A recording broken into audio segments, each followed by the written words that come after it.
আওয়ামী লীগ বর্তমানে ইতিহাসের সবচেয়ে কঠিন সময়গুলোর একটির মুখোমুখি। কেন্দ্রীয় নেতৃত্বের প্রায় সবাই দেশের বাইরে পলাতক। অনেক নেতার বিরুদ্ধে মামলা হয়েছে, অনেকে আত্মগোপনে, আবার কেউ প্রকাশ্যে রাজনৈতিক কর্মকাণ্ড থেকে দূরে রয়েছেন।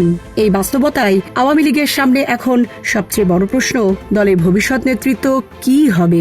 বর্তমান নেতৃত্বই কি দলকে সংকট থেকে বের করে আনবে, নাকি নতুন প্রজন্মের হাতে সাংগঠনিক দায়িত্ব তুলে দেওয়া হবে? এই প্রশ্নের আনুষ্ঠানিক কোনো উত্তর এখনো না মিললেও দলীয় অভ্যন্তরে নেতৃত্বের সম্ভাব্য রূপরেখা নিয়ে নানামুখী আলোচনা চলছে। Premium commercial space is now for rent. Featuring ample parking and excellent accessibility, this 4,200 square foot space is ready. Elevate your business and call us today. দলটির বর্তমান ও সাবেক কয়েকজন নেতা যারা বর্তমানে দেশের বাইরে অবস্থান করছেন, পরিচয় প্রকাশ না করার শর্তে জানিয়েছেন আওয়ামী লীগের ভবিষ্যৎ সাংগঠনিক কাঠামো নিয়ে অনানুষ্ঠানিক পর্যায়ে বিভিন্ন ধরনের মতবিনিময় হচ্ছে। এসব আলোচনায় এখন সম্ভাব্য কাঠামো নিয়েও কথা হচ্ছে, যেখানে শেখ হাসিনা নীতি নির্ধারণী ও কৌশলগত নেতৃত্বে থাকবেন, আর দৈনন্দিন সাংগঠনিক দায়িত্ব নতুন প্রজন্মের নেতাদের হাতে তুলে দেওয়া হতে পারে। তবে সংশ্লিষ্ট নেতারা জোর দিয়ে বলেছেন, এটি এখনো কোনো আনুষ্ঠানিক সিদ্ধান্ত নয়, বরং সম্ভাব্য রাজনৈতিক পরিস্থিতি বিবেচনায় একটি আলোচনার বিষয়। এই আলোচনায় সবচেয়ে বেশি উচ্চারিত নাম সজীব ওয়াজেদ জয়। একই সঙ্গে সাধারণ সম্পাদক বা সাংগঠনিক নেতৃত্বের সম্ভাব্য মুখ হিসাবে আলোচনায় এসেছে মহিবুল হাসান চৌধুরী নওফেলের নামও, যদিও আওয়ামী লীগের পক্ষ থেকে এ বিষয়ে কোনো আনুষ্ঠানিক বক্তব্য দেওয়া হয়নি। দলীয় সূত্রগুলো বলছে, শেখ হাসিনার সাম্প্রতিক দেশে ফেরার ঘোষণার পর থেকেই এই আলোচনা নতুন গতি পেয়েছে। আন্তর্জাতিক সংবাদ সংস্থা রয়টার্সকে দেওয়া এক সাক্ষাৎকারে শেখ হাসিনা জানান, তিনি ডিসেম্বর মাসে বাংলাদেশে ফিরে আসার পরিকল্পনা করছেন। পরে দিল্লিতে আয়োজিত একটি অনুষ্ঠানেও তিনি একই অবস্থান পুনর্ব্যক্ত করেন। তার এই ঘোষণা আওয়ামী লীগের অভ্যন্তরে নতুন রাজনৈতিক হিসাব নিকাশের জন্ম দিয়েছে। বিদেশে অবস্থানরত আওয়ামী লীগের কয়েকজন জ্যেষ্ঠ নেতা মনে করছেন, শেখ হাসিনা দেশে ফিরলে তাকে আইনি প্রক্রিয়ার মুখোমুখি হতে পারে। এমন আশঙ্কা দলটির নীতি নির্ধারণী পর্যায়ে গুরুত্বের সঙ্গে বিবেচনা করা হচ্ছে। তাদের মতে, যদি এমন পরিস্থিতি তৈরি হয় যে শেখ হাসিনা সরাসরি সাংগঠনিক কর্মকাণ্ড পরিচালনা করতে না পারেন, তাহলে এমন একজন নেতৃত্বের প্রয়োজন হবে, যিনি একই সঙ্গে দলীয় কর্মীদের কাছে গ্রহণযোগ্য, আন্তর্জাতিক অঙ্গনে পরিচিত এবং শেখ হাসিনার রাজনৈতিক আস্থাভাজন।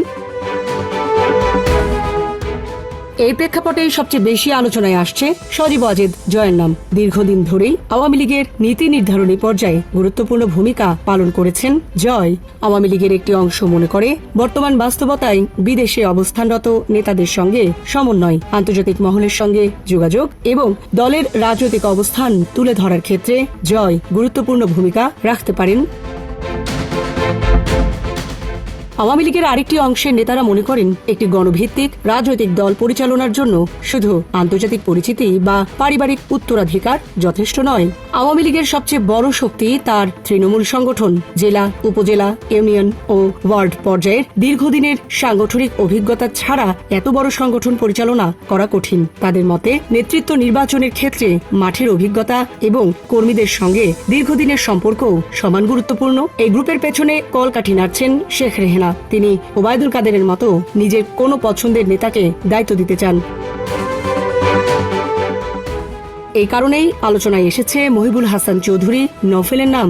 ছাত্রলীগের রাজনীতি থেকে উঠে আসা নওফেল চট্টগ্রামে নিজস্ব রাজনৈতিক ভিত্তি তৈরি করেছেন। শিক্ষা প্রতিমন্ত্রী হিসাবেও দায়িত্ব পালন করেছেন। বয়সের দিক থেকেও তিনি তুলনামূলক তরুণ। আওয়ামী লীগের একটি অংশ মনে করে, ভবিষ্যৎ প্রজন্মের নেতৃত্ব তৈরির ক্ষেত্রে তার মতো নেতাদের সামনে আনা প্রয়োজন। তবে দলীয় সূত্রগুলোও স্বীকার করছে, নওফেলের নাম নিয়েও এখন পর্যন্ত কোনো আনুষ্ঠানিক সিদ্ধান্ত হয়নি।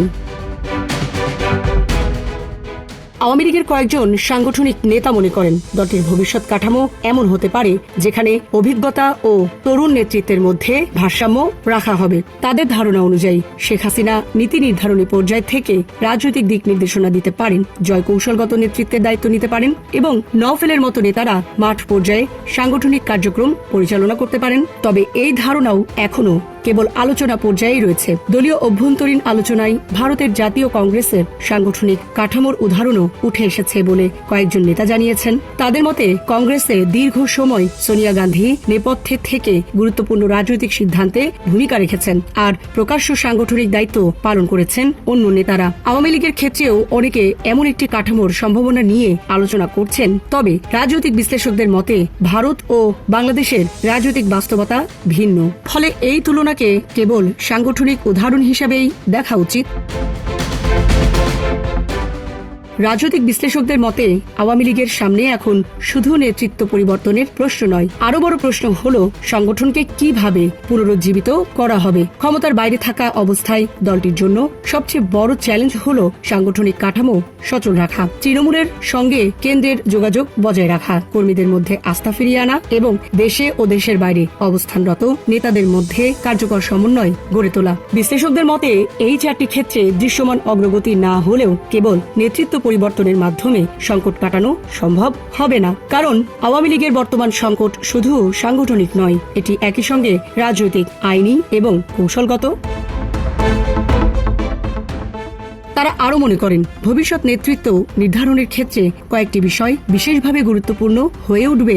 এর মধ্যে রয়েছে রাজনৈতিক গ্রহণযোগ্যতা, সাংগঠনিক দক্ষতা, আন্তর্জাতিক যোগাযোগ, মাঠ পর্যায়ে সমর্থন এবং দলের আদর্শিক ঐক্য ধরে রাখার সক্ষমতা। এই সবগুলোর মধ্যে ভারসাম্য রক্ষা করতে পারলেই আওয়ামী লীগ নতুন করে সংগঠিত হওয়ার সুযোগ পেতে পারে। জীবন অবাক না করলে কে করবে? 28% মিল্ক ফ্যাটের অবাক করার সাথে ফ্রেশ মিল্ক পাউডার। জীবন অবাক করুক প্রতিদিন। আওয়ামী লীগের ইতিহাসে সংকট নতুন নয়। শেখ মুজিবুর রহমানকে সপরিবারে হত্যার পরও দলটি দীর্ঘ রাজনৈতিক সংগ্রামের মধ্য দিয়ে ঘুরে দাঁড়িয়েছিল। তবে বর্তমান পরিস্থিতিকে অনেক নেতা অতীতের যে কোনো সময়ের তুলনায় বেশি জটিল বলে মনে করছেন, কারণ এবার একই সঙ্গে দলের শীর্ষ নেতৃত্ব রাজনৈতিক, আইনি এবং সাংগঠনিক 3 ধরনের চাপের মুখে রয়েছে।